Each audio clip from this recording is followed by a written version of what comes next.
payments. What is quite meant by increasing the eligibility, and when will it come in? Will it be for this winter? Will it not? So we are going to be judging this based on whether or not we think the policy they come up with is really genuinely helping those older people who we know need it. Oran Lean is from Age UK. The Prime Minister has told MPs he wants to make more pensioners eligible for the benefit after scrapping them for millions of people last year. The UK is among 11 countries warning of a campaign of Russian cyber attacks on logistics and tech companies. The National Cyber Security Centre says those delivering assistance to Ukraine should be particularly careful.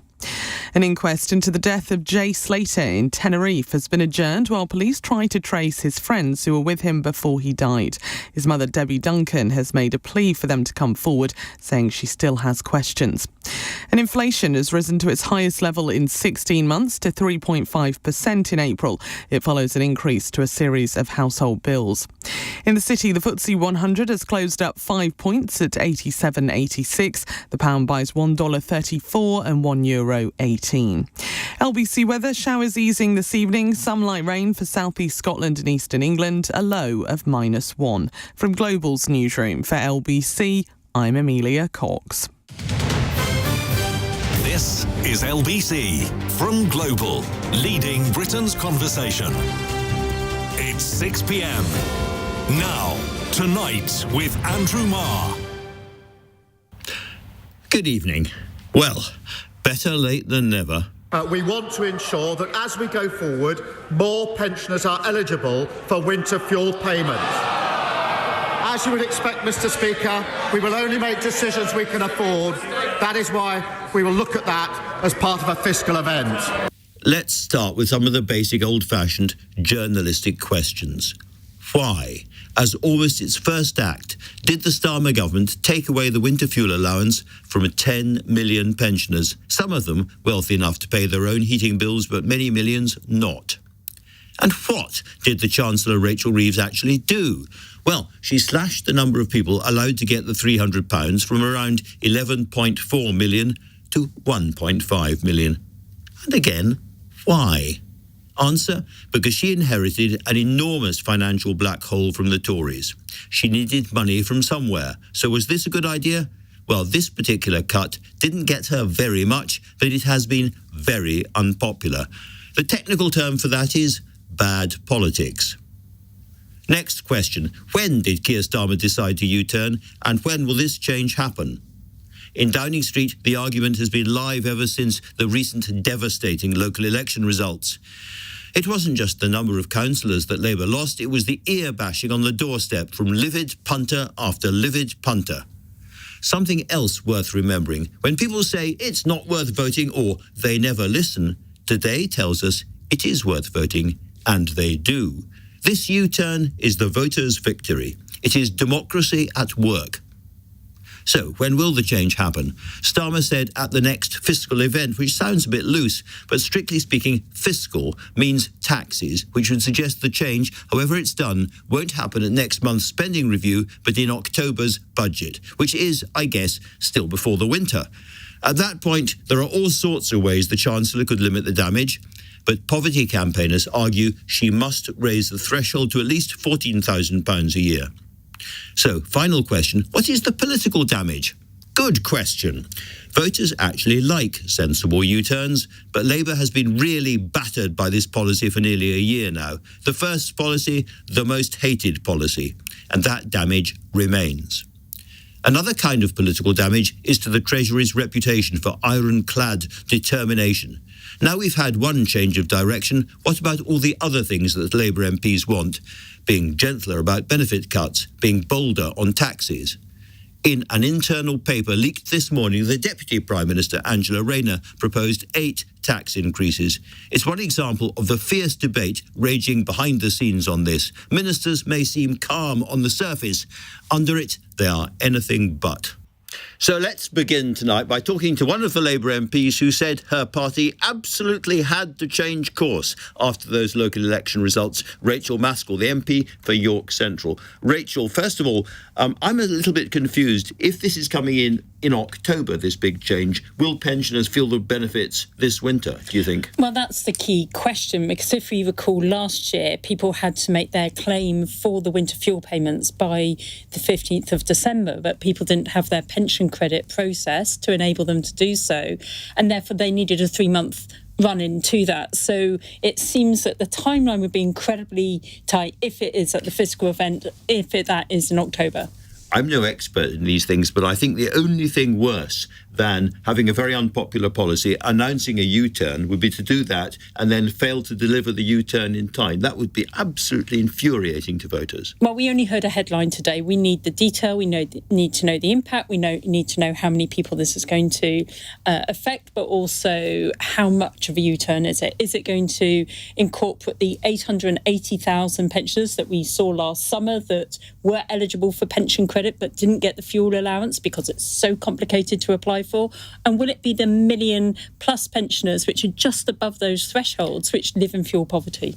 Well, I know that Age Concern has said that 2.5 million pensioners have real trouble paying their bills or are choosing to be cold instead. So that must be the sort of number the government are going to resolve. Well, I don't think people choose to be cold. It is the circumstances they find themselves in. And as a result of that... Choose in inverted commas. We need to ensure that people in fuel poverty have the resources to be able to flick the switch and keep themselves warm. Because if they don't, we know that the winter viruses will come for them faster.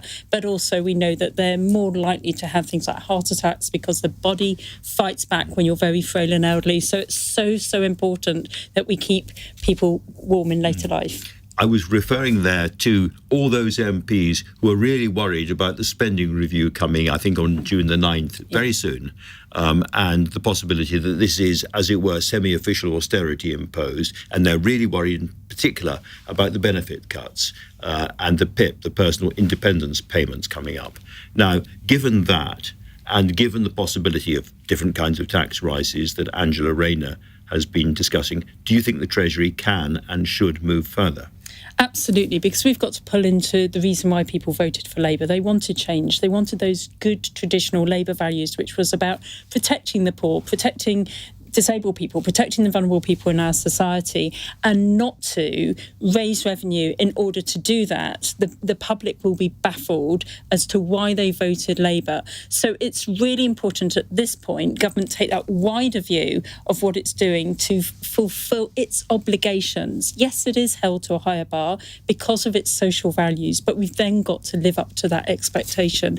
Not to, people will feel that Labour isn't on their side. So I really do urge the considerations over the DWP changes at the moment not to press ahead.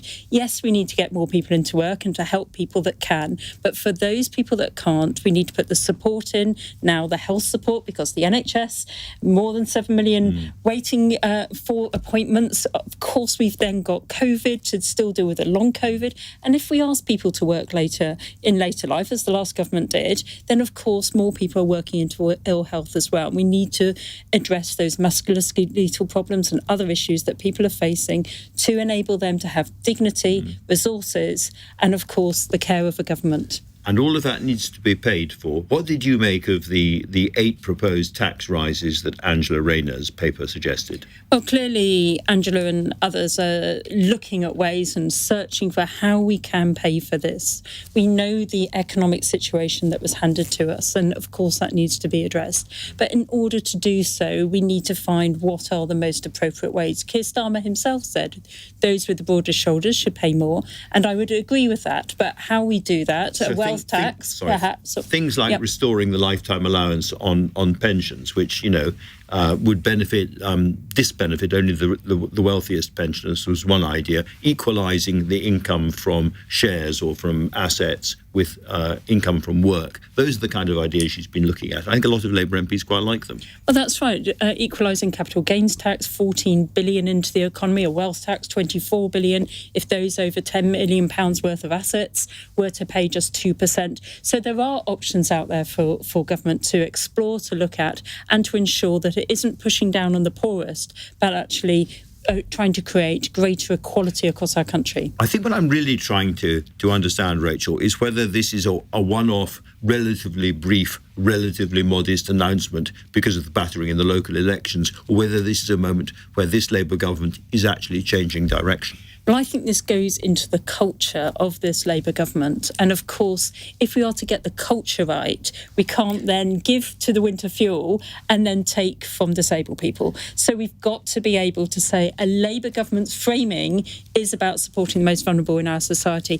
If government press ahead with the cuts to personal independence payments, it shows that it hasn't listened to what their backbenchers are saying. Very, very interesting. Rachael Maskell, thank you so much for coming in. Now, let's get the Conservative assessment of all of this next with the Shadow Chancellor, Mel Stride. Mel, your party back in the day has made errors, made boo-boos and corrected them in due course. I'm thinking of the pasty tax and the omni-shambles budget. So, in a sense, you must welcome the fact that the Labour Party has seen sense, or the Prime Minister has seen sense, perhaps a little late in the day, and has made the change. This is really unsatisfactory situation, because you had a Labour Party that, during the run-up to the general election, reassured pensioners they had nothing to fear from the means testing of the winter fuel payment. One of the first things they did was enter means testing. What we know is this isn't just about millionaires not getting it. In fact, of those pensioners below the poverty line, about 80% of those have not received the means-tested winter fuel payment as a consequence. And as Rachael quite rightly points out, it really matters for elderly people going through those winter months. So whilst, of course, because of the pressure from the local elections, from our party, from within the ranks of the Labour Party, etc., and the general public, and their revulsion at what has happened, of course it's good if the government starts to rethink. But there are more questions posed than solutions provided here. We don't know whether, for example, people that missed out last time are now going to get it. Many of them struggled through that winter. We don't know whether, for example, they're going to even get it this winter for the reasons that as Rachael discussed. was saying, that's a key question. And it seems to me that might well be a struggle, but let's see. We don't know how they're going to pay for it. When they brought this measure in, the means testing, whilst it didn't raise an absolute fortune, you'll probably remember that Lucy Powell said that it was brought in order to, quote, avoid a run on the pound. This was terrible, dramatic economic stuff. So how are they going to make up the cost of somewhere between, I think, £750 million and £1.5 billion. No one seems to know quite where on that spectrum it is. It depends on how many people would take up pension credit and so on and therefore qualify. But, yeah. Let me ask you a slightly more general question, because if I was ventriloquising Rachel Reeves, might sound a strange thought, but if I was, I might say to you, there are far too many people in this country who are perfectly well off, who are getting money from the government, and that might include the wealthiest pensioners who still get the state pension. That might well include very, very wealthy people who really don't need this winter fuel payment and have been joking and boasting about how they use it to buy better wine or go on an extra weekend holiday or whatever. There are people who don't deserve handouts from the government. Your party has always been in favour of a smaller rather than a bigger state. Should you not be supporting the idea of means testing this? So there are particular challenges around identifying and separating out those that are at a lower level of income overall, and those that are, say, to use your terminology, millionaires. And that is around the centre actually not knowing what all the income streams are that these individuals are receiving. And therefore there has to be some application mechanism. And so you're saying the government chose to use pension credit as the trigger for then getting the payment. And when you get into those kind of solutions, inevitably you still get left with hard edges. And I gave you that figure earlier of those pensioners in poverty, below the poverty line, 80% of them not actually getting the payment, even though you think because it was means tested, well, they would get it because they're below the poverty line. So the problem is it's a difficult system. It's almost that the state is not quite competent to do what it needs to do. Well, it's a system that, by the nature of the way that it works, the complexity of knowing everybody's individual circumstances, which you can't do from the centre, you inevitably end up in this situation where it's very difficult to just cherry pick certain people in the scheme and certain people out of the scheme. I get it. And that's the reason why you don't do what they've done, because you end up hurting a lot of vulnerable people. Mel Stride, thank you very much indeed for that. And so to Claire Ainsley, who was a policy advisor to Keir Starmer in opposition, and she now directs the project on centre-left renewal at the Progressive Policy Institute. What did she make of this U-turn? I think it's the right thing to do. I think it was the only thing to do coming out of the local elections, where there's obviously a big blowback from Labour's previous decision. I think probably the political damage has been done, and I think Downing Street know that. But I think it was the right thing to do, and we wait to see the detail. So the big question now is where this leads, because as you know, there's an awful lot of Labour MPs behind the scenes and some ministers saying we can't carry on with benefit cuts next month. We can't carry on with a really austerity feeling round of departmental cuts next month. We're going to have to change direction on taxes. Well, there is that sentiment, and I think there's always that sentiment and that tension. I think on the whole, the Chancellor will feel she has to stay the course in terms of the public finances. The reason, of course, that the original decision was made over winter fuel in the first place was to signal to the markets that this Labour government was going to have a tight control on the public finances. So I don't think she's likely to pull back from that general direction. There is a question, I think, on welfare reform as to whether all of that billions that they think they're going to save through welfare reform really realistically can come out of the system as soon as they want it to, and actually not have some of the negative consequences that we fear might be seen. So I think there might be some concessions made on that. But is this a big signal of change of direction? I don't think so. Well, let's just stick with the welfare reform thing, because that's really interesting. The public seem to be in the place where they think that there are problems in the welfare system. Probably too many people are getting disability benefits. The bill is rising too fast, and they agree that something has to be done. And by and large, they back the government on that. But around the specifics of personal independence or PIP payments, we're getting lots and lots of evidence that people with really serious back problems, people with arthritis, older people, are having those withdrawn. And that seems to me potentially the next winter fuel allowance rebellion. I think this needs to be really thought about very carefully. I think the public are right in the sense that you don't want to have lots of people being moved on to disability benefits when they probably could be moved into training or employment or be supported into work. It's a good thing for them. It's a good thing for society. That is different to turning around to people who have been depending on those benefits for a very long period of time and saying we're going to start withdrawing them from them. Those people need employment support. They need flexible work. They need access to training, but also they might need to continue receiving benefits. So I think we've got to make that distinction between reforming welfare, which is the right thing to do, so that we don't have more and more people move on to welfare, but not withdrawing the payments that people have depended on and need. Wherever I go around the Commons, Labour MPs all sort of scuttle up and say, what about a wealth tax? What about a this tax? What about a that tax? Angela Rayner wrote an internal document, which has been leaked to the Daily Telegraph today, suggesting 8 different tax increases. And other advisers have been talking about the need for tax increases, not straightforward income tax or VAT tax increases, but tax increases around wealth, around dividends, possibly around pensions. What's your view? We've got to balance up fairness in the tax system, and frankly there are probably more than 8 different tax changes that you could make to make the tax system fairer, and growth. And it is really important that when the government are looking at where they can perhaps change how we're taxed or look at any of those differences, we don't introduce different taxes that are going to harm growth, because that is obviously the government's major goal. So, of course, there's a debate you can have about where taxes would be placed more fairly, but you have to also then calculate in, well, is this going to harm economic growth? And no easy answers. I mean, the increase in employers' national insurance contributions, it does seem, has stifled employment and has cut back growth, therefore.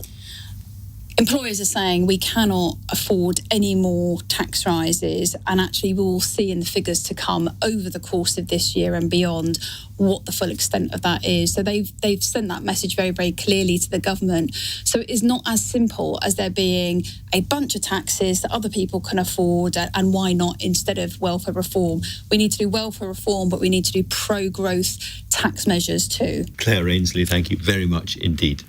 Now, as ever, I do want your thoughts as well. Is this U-turn too little, too late for you? Or do you welcome the idea we have got a government willing to listen to the people and change their minds? Text me on 84850 or email marr@lbc.co.uk.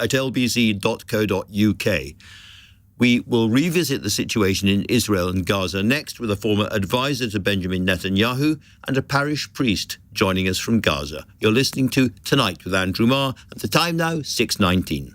This is LBC.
And C's apply.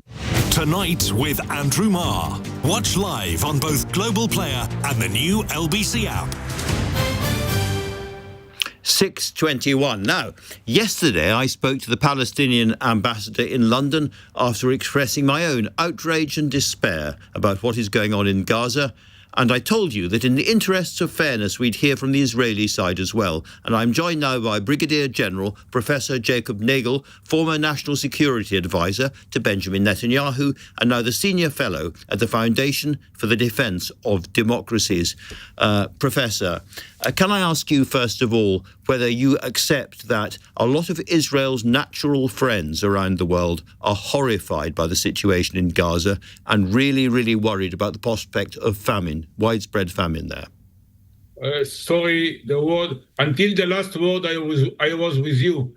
There is no famine. The problem is with the Hamas. So I am horrified also, and I hope that all our friends around the world, including you and the British government, will put all the pressure on the Hamas that did the October 7 massacre and brutally kidnapped, murdered, raped 2,000 and more since then people from our community. Yeah. This is the only question on the table. If they will leave Gaza, if Gaza will be totally dismantlement by Hamas, totally no weapons, no tunnels, no missiles, then everything will be solved.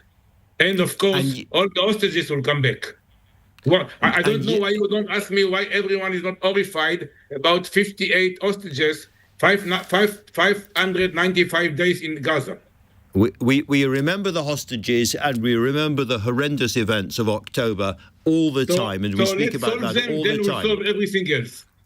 But meantime, tens of thousands of people have been killed. Huge numbers of children, babies, and completely innocent civilians have been killed. It seems the number of innocent civilians, that every one of them is the total world, the ratio between innocent and not involved civilians to the terrorists and the people that murdered us is the lowest in the history of the world wars.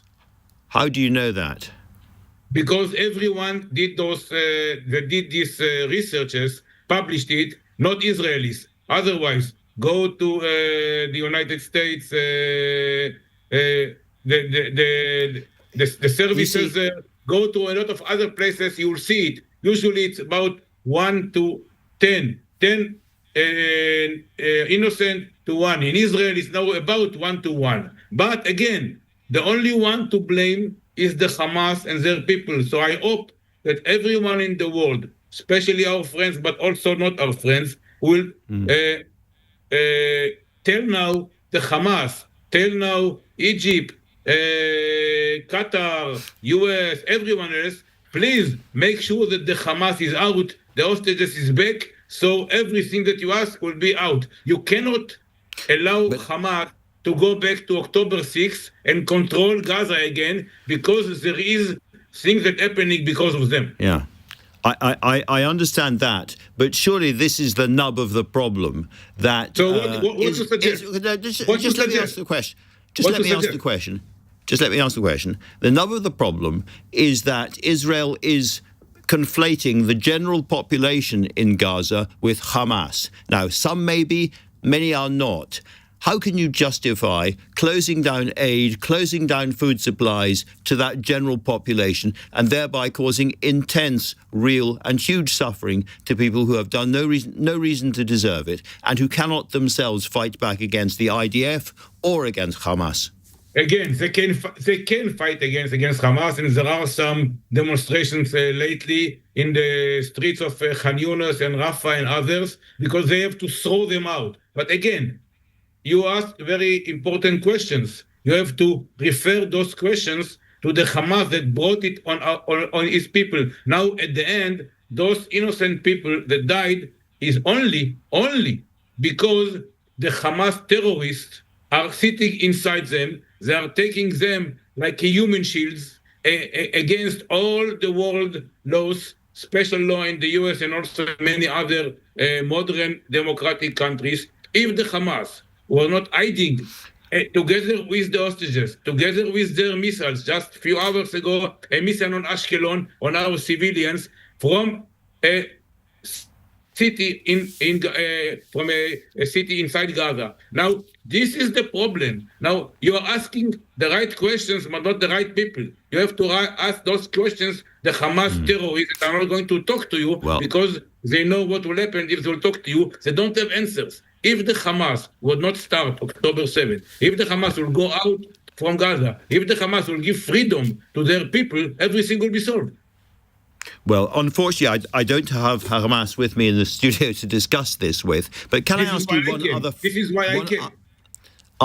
One other fundamental question, which is you've got at least one minister, Mr. Smotrich, in the government, who says that the plan is to complete the destruction of Gaza, and he's talking about the population being moved out of Gaza. Well, he's one of Mr. Netanyahu's lieutenants in the government. I know. Sometimes I'm not going to talk instead of my government. You know, I was once part of the cabinet, not as a minister, but as the national security advisor. Every minister in an Israel democracy can say what he said, but believe me, I know Minister Smotrich and I know the others. He didn't say exactly what you said. He said that the Hamas should leave Gaza. He said that we are not allowed to, we should not bring any humanitarian aid because all the humanitarian aid that got in before was confiscated by the Hamas. I don't know why you didn't ask this question. The Hamas took all the humanitarian aid and then they sold it in 100% times to the poor population. It didn't come to... Now what we will do... The United Nations aid workers say that's not true. It's true. There are proofs that you can see pictures that the Hamas is taking all the food. By the way, again, there is a shortage of supply for some of the population. Go to the Gaza market, see the pictures. Most of the markets are still full with merchandise, but no one can buy the merchandise because the Hamas is pricing them 10 to 100 times than the real price. But again, all right, Brigadier General, Smotrich didn't say to destroy Gaza; he said to destroy Hamas. All right, Brigadier General, thank you very much indeed for joining us in LBC. That was Brigadier General Jacob Nagel there, an advisor to Benjamin Netanyahu in the recent past. Now, we want to do what we can to highlight the humanitarian challenges facing the Palestinian people in Gaza as much as possible. So to discuss that, let's hear now from Father Carlos Ferrero, a superior provincial priest in Gaza who had daily calls with Pope Francis before his death. Father Ferrero, thank you very much indeed for speaking to us. Now, you heard there perhaps a representative of the Israeli government saying that actually there wasn't a famine in Gaza, that Hamas had stolen most of the aid that went in before, and that Hamas was still dominant. What is your perception of those claims? Well, what I can say, first of all, thank you for receiving me and inviting me to your program. I don't want to antagonize with the government of Israel. You can imagine I am here seated in Gaza, Parish. But what we know is that people are desperate. People in the market, and whoever has something that can sell it out for money so they can buy something to eat, they're doing it like that. But everything is being reduced. Now you go out, you don't find things like last week, and you don't find things like 1 month ago. Everything is reducing. We as a church, we try to help every time we receive some relief when it was authorized, of course.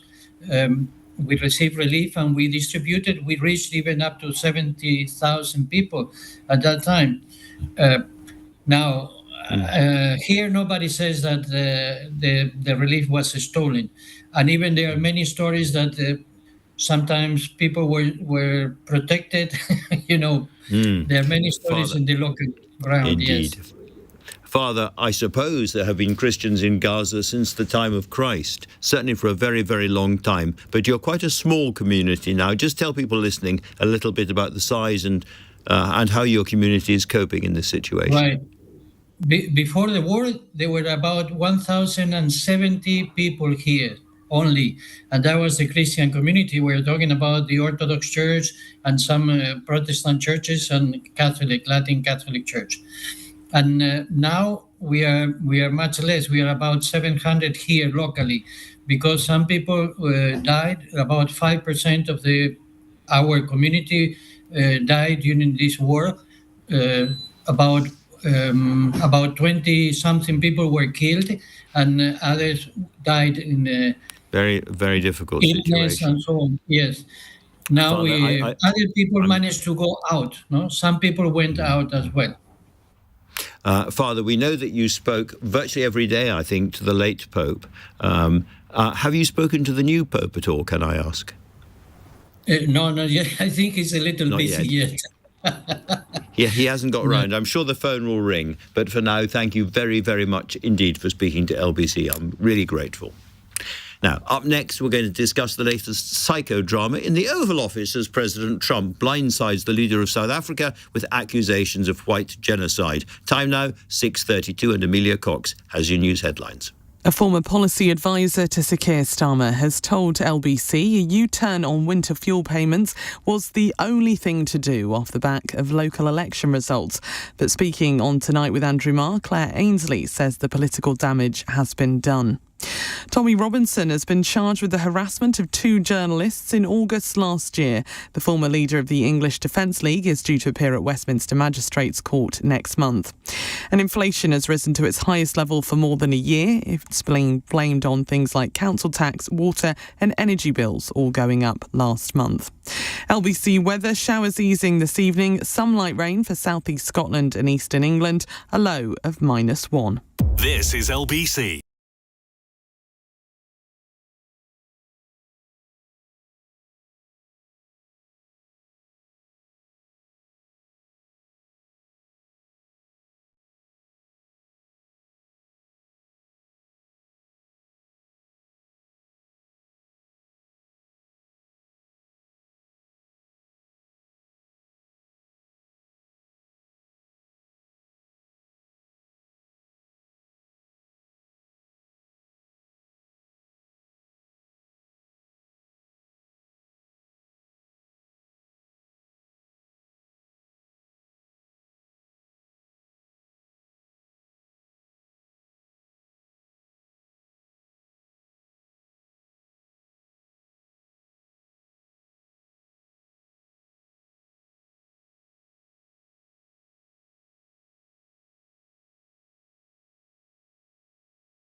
.org.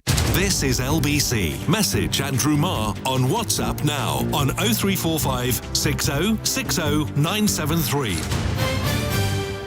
6:34, and it's been a busy day or two for President Donald Trump. He's pressing ahead with a gargantuanly expensive $175 billion Golden Dome missile defense.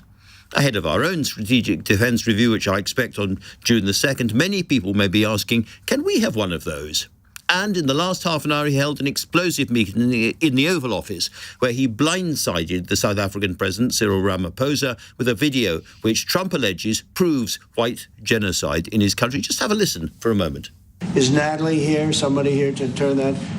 I could show you a couple of things, and it has to be responded to. Yeah, sure. Let me see the articles, please, if you would. And turn the lights down. Turn the lights down, and just put this on. It's right behind you. Johan. There's nothing this parliament can do, with or without you. And he then proceeded to go through a list of printed out articles he said was further proof of the killing of white farmers. These are articles over the last few days. Death of people. Death. Horrible death. Death. I don't know. To pick anyone, white South Africans are fleeing because of the violence and racist laws. And this is all. I mean, I'll give these to you. So when you say, what would I like to do? I don't know what to do. Look at this. It's pretty extraordinary stuff. And here is Ramaphosa trying to respond to the allegations made by the US president. And they're a small minority party, which is allowed to exist in terms of our constitution. But you do allow them to take land. No. You do allow them to take land. Nobody can take land. And then when they take the land, they kill the white farmer. And when they kill the white farmer, nothing happens to them. No, nothing happens to them. There is criminality in our country. People who do get killed, unfortunately, through criminal activity. This is confrontational, televised geopolitics of a kind I don't think we've ever seen before. To discuss this and much else, let's hear now from Katie McFarland, the former Deputy National Security Advisor to Donald Trump. Katie, great to have you on the show. I don't think I've seen or heard anything quite like this. It reminds me a bit of the Zelensky moment in the Oval Office. Just your thoughts on what Donald Trump is trying to achieve here. Is he basically talking to his own supporters back in America? No, I think he's talking to the world. I mean, this is what Trump is like in private is exactly what he's like in public. And so instead of behind closed doors having these conversations that the world doesn't see, Trump is having them right in front of everybody's eyes. And as a result of that, he's helping drive public opinion in the way that he thinks is important. So by calling out the killing of white South African farmers, it's hard for anybody to say, well, that doesn't happen. Don't believe your lying eyes. He's saying, do something about it. And so I think that the South African president did very well at the end, where he said, look, we need some help. We want American investment in our country. We want a regularized trade agreement, but we also, we need your help through some law enforcement issues. Mr. Scaramucci told LBC that he thinks that these confrontations in the Oval Office have become a key tool for the presidency. I'm not sure key tool would be the right word, but definitely a tool. Because, again, Donald Trump is completely transparent, and particularly if you look at in contrast with our previous president, who never saw the press and who hid from the public, his medical condition, his terminal medical condition. You have Donald Trump, who's just right there in your face. Let's talk about it. Let's deal with it. And I do think it puts people on the spot. Now, it may be embarrassing if you're the foreign leader, but it's effective. Look what happened with Zelensky. It was embarrassing. But Zelensky, within a matter of 10 days, had come around. We now have a U.S. Minerals deal with Ukraine, which will probably be a great security guarantee for Ukraine to go forward for the next 30 years. Yeah, it's both astonishing and undeniably effective. I'm absolutely sure about that. Let me ask you about something else. We've all been observing what President Trump has been saying about this golden missile dome. Some of us with a certain amount of jealousy, I have to say. But it takes me back more than 40 years to Star Wars and that big initiative from Ronald Reagan. And I think, unless I'm wrong, that you were involved in that. Well, it takes me back 40 years, too. I was a Pentagon speechwriter at the time, and I drafted the speech for President Reagan to give in the Oval Office. It was a speech about the need to stay the course for a Reagan defense buildup of our military. But President Reagan threw in the lines, 2 paragraphs, where he said, let's just think of the future and let's think beyond nuclear weapons. How could we rid the world of the scourge of nuclear weapons and nuclear annihilation? And so he challenged the American scientists and engineers and military people and experts to come up with some kind of a missile defense system, a dome over the United States. So not only would we be protected from nuclear weapons, but it would make nuclear weapons obsolete. If nobody's nuclear weapons worked, why have nuclear weapons? And when he gave the speech, we didn't have the technology, but we do now. And so that's the amazing thing, that Trump is now really fulfilling Reagan's dream. It's a fascinating moment again. And finally, just your thoughts on the way that the president has turned against, less, I think, Joe Biden himself, who, of course, has this terrible cancer diagnosis, but the people around him suggesting that there was a kind of cabal of shadowy figures who were actually running things during the latter phases of the Biden administration. It's absolutely true. I talked to some of those people saying at the time, you can't possibly think that Kamala Harris is going to be capable of governing. She doesn't really know the national security issues. And one of them said to me, don't worry. She'll have really good advisors, just like Joe Biden has, and she'll be definitely sure to take their advice. And then the light bulb went off for me. Oh, yeah, you guys don't really care who's president. This sort of amorphous, nameless, faceless blob of people who are really running things. And if America's a democracy, this is so undemocratic. We didn't elect these people. And then number 2, they've usually been wrong about everything. So it's 0 for 2, as we would say. Indeed. Katie McFarlane, thank you so much for talking to us tonight. Now then, let's return to our top story now. That big U-turn on the winter fuel payment confirmed by the Prime Minister himself in the Commons this afternoon. LBC's political correspondent, Aggie Chambre, is here with me in the studio. And Aggie, I think you have been having an arduous afternoon sitting around drinking coffee with Labour MPs and talking about it all. It's been completely awful, Andrew. But yes, it's been really, really interesting to kind of do a temperature check of how everyone's responded to that U-turn, as we understand it to be, that the Prime Minister announced at Prime Minister's Questions today. One of the first Labour MPs I spoke to said to me, look, the government is in this position where it needs to listen to its backbenchers, because we're in a unique position. We are speaking to constituents every day, so they need to listen to us. And this MP said to me, and what I think they should do is do a full U-turn. They need to get rid of any kind of means testing of the winter fuel. And I said, OK, brilliant. And then I spoke to another Labour MP who said, yeah, they need to listen to us and they need to do a partial U-turn and just change this. And everybody has different ideas about what the government should do. Everybody's cross, but everybody's cross with a slightly different solution. Exactly. And I think this is part of the problem. And lots of people are already, as you did at the beginning of your show, bringing up what this means for welfare, because it shows the government is willing to listen to the public mood, willing to listen to its MPs, willing to look at what happened at those local election results in Runcorn and think we need to do something differently. And I think that is what they've done. But, you know, they have had these 2 letters as well on welfare, proposed welfare benefit changes from 100 MPs, over 100 MPs. And now people are saying, OK, well, if you'll move on this, will you move on that too? And, of course, the Chancellor herself wasn't around today. She was like chairing some at the G7 meeting in Canada or something. But interesting and important that Keir Starmer puts this change in his own words in front of everybody. Very interesting, especially because I think it protects her to a certain extent, I would say. I think that's what people seem to think. But it felt like it was so her policy. You know, it was announced before July. It, for a long time, was the thing that lots of people kind of saw as the only thing Labour had really done as their government. And a lot of the political damage, people were saying to me today, has already been done because it has been a policy for so long. And there are lots of question marks still over it, which I think people think will potentially be damaging as well. But I think there is still a lot of worry about what this could look like. One MP saying it will be political suicide if we don't reverse the entire thing.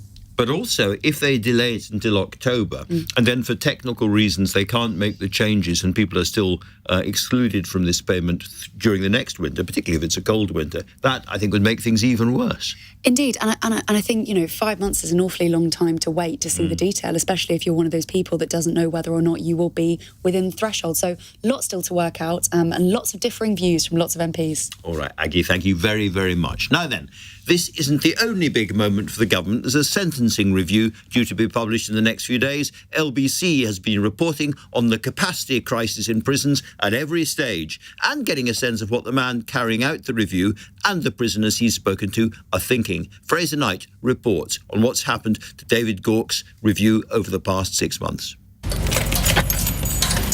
If we fail to act now, we face the collapse of the criminal justice system. The prison capacity crisis has been plaguing this government since day one, with emergency measures to release inmates early needed just weeks after the election. Feel good, feel free. It's a bit bad in there with how the officers treat you, but I guess it's overcrowded, isn't it? Since then, former Conservative Justice Secretary David Gauke has been looking at how the system can be reformed for good. How many people here are in a sort of similar position to you? And over the past 6 months of the review, LBC has been going behind bars with him to see the problems firsthand. There may well be an opportunity to close a women's prison, potentially repurpose it to be a men's prison. Looking at the women's estate, which he says is being overused, particularly when it comes to how easily offenders are being recalled after release. And do you know how many girls I see coming back on that way? They can't work with anyone. We're having our pre-release meeting in our week number one. We're coming in here for what? To waste your money. Looking at the lack of space available for a growing number of criminals who are being locked up for longer. Well, the prison's quite full all the time, ain't it? So they probably do need the extra spaces.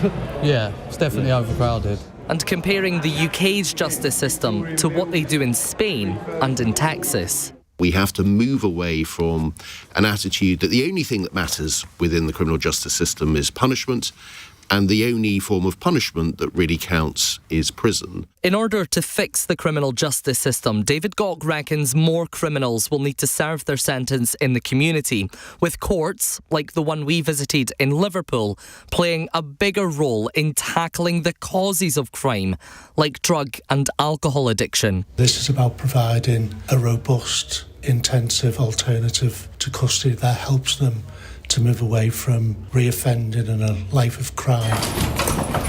It will be up to the Justice Secretary Shabana Mahmood and the Prisons Minister Lord Timpson to decide which of David Gauke's recommendations they actually implement, with some of his suggested changes already proving controversial. LBC's Fraser Knight there. Now, up next, we'll talk about an issue that doesn't always get enough airtime when we're discussing the Ukraine war, the stolen children taken to Russia. I'll be joined by an MP who has been sanctioned by President Putin for speaking out about it. But the time now, 6:47. Coming up at 7, Ian Dale leading Britain's conversation. Next on LBC.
Or over.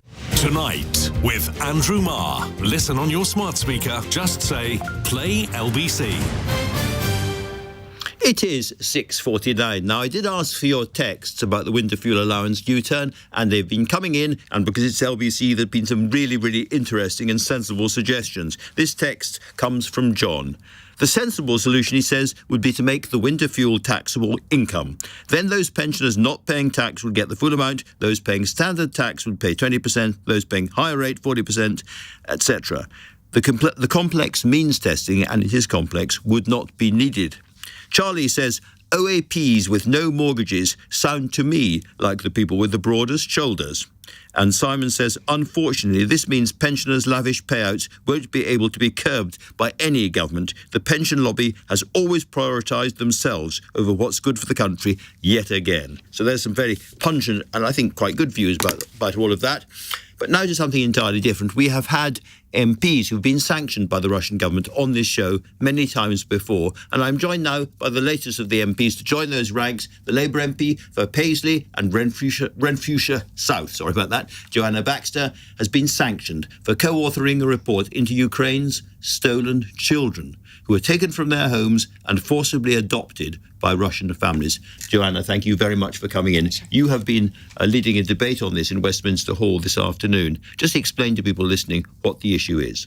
So the issue is, quite simply, Russia stealing Ukrainian children on a systematic basis, on a scale that I think few of your listeners would imagine. It's a war crime. It's playing out in real time in front of our very eyes. So the Russian soldiers move in and they take over a village, they push out the Ukrainian army, and then they look around and they grab the children in that village or wherever, and they just take them back to Russia. Yes, there's that. And then there are Ukrainian parents in occupied territories who are being coerced into handing their children over to attend summer camps, either within Russia or within Belarus. And those children are not returning. And we've also uncovered examples where Russia are targeting children's homes, where there are some of the most vulnerable children, disabled children, for example, and flying them out of Ukraine on Putin's own presidential jets to 53 re-education camps across Russia, across 8 time zones, dispersing them to the far winds. Some of those children are subject to re-education, where they're not allowed to learn about their Ukrainian history, nationality, culture, and some of them are adopted into Russian families, and some of them, the older ones, have been conscripted into the Russian Youth Federation military. Have we any idea at all, Joanna, how many children we're talking about? So the verified numbers are 19,546. 19,000? That's a vast number. I had no idea. And the unverified but independent experts predict that it's actually the truer figure is almost double that. What we do know is that the Russian Federation Children's Ombudsman has publicly declared that they have accepted 700,000 Ukrainian children into Russia since the start of the full-scale invasion. That's, again, an absolutely jaw-dropping number. Now, I just want to carry on talking a little bit about the motivation for this, because, I've been to Russia in the past. And I know there's a big fear in Russia of shrinking demography and, frankly, not enough Russians. Is it part of the idea to kind of, as it were, buy in more future Russians? So I think that's absolutely part of the strategy. I also think they are shoring up their army, as we've seen by many of the children being conscripted into the Russian Youth Federation military. They've also been taught... A Ukrainian child is taken to Russia, given a military education, and then sent back to attack his or her own families and own people. Yes. That is an astonishing and horrible thing. Yes. And clearly there's a big propaganda aspect to this. Now, I'm really, really glad you've raised it. It's a very, very important issue. But I guess quite a lot of people listening will say, yeah, it's terribly important, but sadly, nothing can be done. They vanish into the vastness of Russia. Russia is an incredibly hostile country at the moment. these children will never come back? I don't think we can be defeatist. This is a war crime playing out in real time. The Russian Federation have actually been very diligent in keeping records of the children that they've taken. So they need to publish those records to facilitate the return of those children to their homes. And let me be clear, there can be no lasting peace in Ukraine without the return of the stolen children. It has to be a prerequisite to any peace deal. And I think this is also part of moves to take various Russian leaders and others to the war crimes tribunal in The Hague and treat this as a war crime.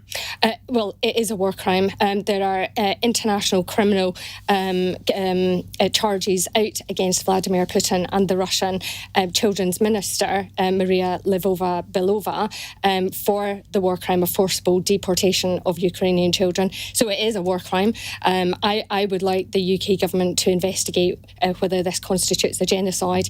It is a strategy by Russia to eradicate the Ukrainian identity one child at a time. It's not one of those stories you read about very often on the front page of papers or at the top of news bulletins and so on. But you have raised it very bravely. You have made this an issue, and you have been sanctioned by the Russian government as a punishment for that. How does it feel, and what in practical terms does it mean? I think in practical terms it means I better not travel to Russia. I think that's good advice. I wear it as a badge of honour. If they think they're going to silence me on this issue, which is a war crime, they're very, very wrong. Very, very good. Well done. More power to you. Joanna Baxter, thank you very much indeed for coming in. Now, finally, do you think you should be able to wander out into the moors and hillsides and the woodlands and fields of this country and camp more or less where you want to? Well, a landmark ruling, pun intended, at the Supreme Court today has ruled that on Dartmoor, wild camping is legal, even without the permission of the landowner. Dartmoor was the last place in England where the public had this right. But perhaps there's a shift of a wider kind going on. The Stars Are For Everyone campaign group wants the government now to pass a new Right to Roam Act to extend the public right across England, and the chief executive of the campaign for the national parks said the ruling was just the first step in the battle for the right to camp wild across all national parks in England. Now, these are actually quite old arguments. In 1932, there was the famous mass trespass on Kinder Scout in the Peak District to establish the right to roam. Let's talk now to Kate Ashbrook, who is General Secretary of the Open Spaces Society. Kate, thanks very much indeed for coming on. Your sense, first of all, of the importance of this ruling. It is only Dartmoor. Is there a sense that this is going to be extended or will be pushed to other national parks? It is only Dartmoor. It's always been only Dartmoor. But I think the whole campaign has shown how much people want to be able to do this, just to go quietly out into nature and enjoy the stars and the wildlife. And because of that, there is going to be pressure on the government to extend the right. If it happens on Dartmoor, why should it not happen, for instance, in all our national parks, on all our open country? We're not talking about farmers' fields, we're talking about wild, uncultivated land. There will be people listening who will say, yes, but this is just a recipe for more littering, wildfires, chaos of all kinds. You can't let too many townies, wherever they want to go in our beautiful countryside, or they'll make a mess of it. It's not about that. It is about backpack camping. That's the right only for backpack camping. There's no right to light fires. There's no right to drop litter, disturb wildlife, chase stock, do anything like that. It is purely going out with your rucksack on your back and your tent, lying under the stars, going away, leaving no trace. And that is all that the right covers. And just tell people listening a little bit about why you think this matters to the mental health. We talk all the time about mental health these days, but to the health and the mental health of people who like to do this. It is a wonderful thing to do, just to feel that freedom. You don't have any stress. You just wander out. You can stop where you like. I'm talking about on open countryside. You can stop where you like and just enjoy it and feel the peace. It's really liberating. It makes a huge difference.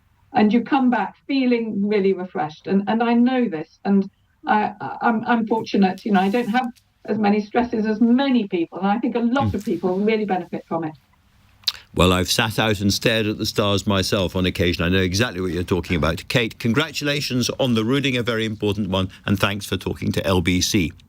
I will be back with you tomorrow, but if you've missed any of today's show, you can listen back on Catch Up on both Global Player and the new LBC app, where you can read and watch the latest from LBC. You can put your news categories into whatever order you want. You can pause, you can rewind live radio, and you can listen to a range of podcasts. Download the all-new official LBC app for free from your app store right now. Coming up at 10 on LBC, Ben Kentish, but now it's time for Ian Dale. Thank you very much, Andrew.